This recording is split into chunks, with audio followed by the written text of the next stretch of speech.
Hello everyone. In this video, I'd be talking about the documentary The Century of the Self from the viewpoint of antinatalism. The Century of the Self is a BBC documentary made by Adam Curtis and it was released in 2002. It has 4 parts and it looks at how Sigmund Freud's psychoanalysis came to be used by those in power in the USA and Britain in the 20th century. By those in power, I mean politicians as well as businessmen. Freud's theory that deep down humans have irrational animalistic desires and wants was used in politics as well as in marketing. In the 1920s, the nephew of Sigmund Freud, Edward Bernays, started the public relations department in America. This department increased the marketing of goods and services. Right after the First World War, the supply of goods and services outweighed the demand. As a result, industrialists were starting to get worried. In order to increase the demand, Edward Bernays used psychoanalysis. They started marketing products for not just their utility. They started marketing it in a way which appeals to the irrational and animalistic desires of humans. Products were given new meanings other than their utility. That is, for example, cars were marketed as a symbol of status. You can see this even nowadays.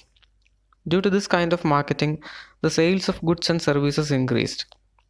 The consumer culture started taking shape and people ended up buying more than what they need. Fast forward a few years and several members of the American society started getting dissatisfied with this. Several people started bringing out their inner desires, their irrational and animalistic desires.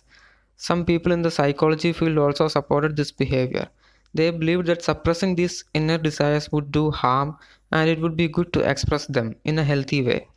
Several communities started coming up which held sessions in which people were encouraged to openly express their deep desires which the society does not really encourage.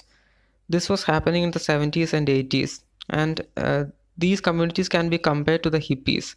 Soon the marketing department adapted to these new groups and started diversifying their products.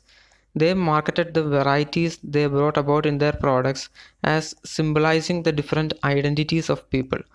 Products were advertised as a symbol or part of people's identity. For example, certain types of jeans were advertised as a way to show the certain identities of people. Edward Bernays was able to categorize the people who were rebelling against suppressing the innermost animalistic irrational desires. He did this by giving out surveys containing very basic questions, according to which the people were categorized into different types.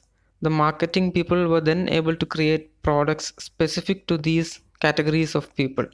As a result, the dissenters also ended up buying products which were shown as a part of their identities.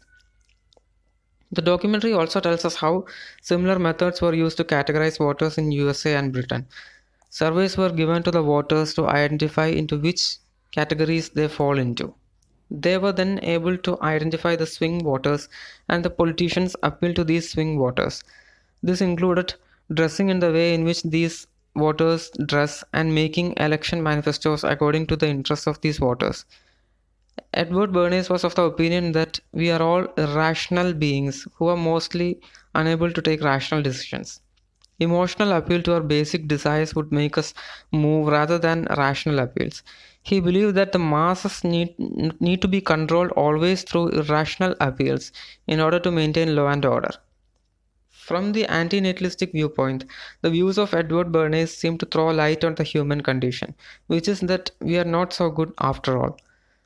The misanthropic antinatalists would mostly agree to the views of Edward Bernays. The documentary shows that people were having too much hope all through the timeline discussed in the documentary. From the 1920, when new marketing techniques came up to the present day, the population of USA as well as the rest of the world have been increasing. People who supported the views of Edward Bernays or Sigmund Freud would have made kids anyway. Human nature of having greed for power and money may have been a reason for this. From a business perspective, more people would mean more consumers for the products. I feel that in a way, all these businessmen and politicians were trying to survive. They were trying to maintain the lifestyle they were having. Someone who tastes success and is living in a wealthy way would always try to maintain it.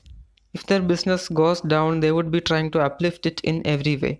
But such an attempt has led to the present day consumer culture, which is not something great.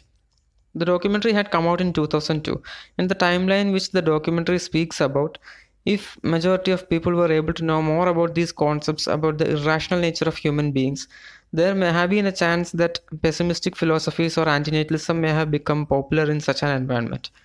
During those times, I believe it would have been the academicians and those in power who would have known more about the basic nature of humans.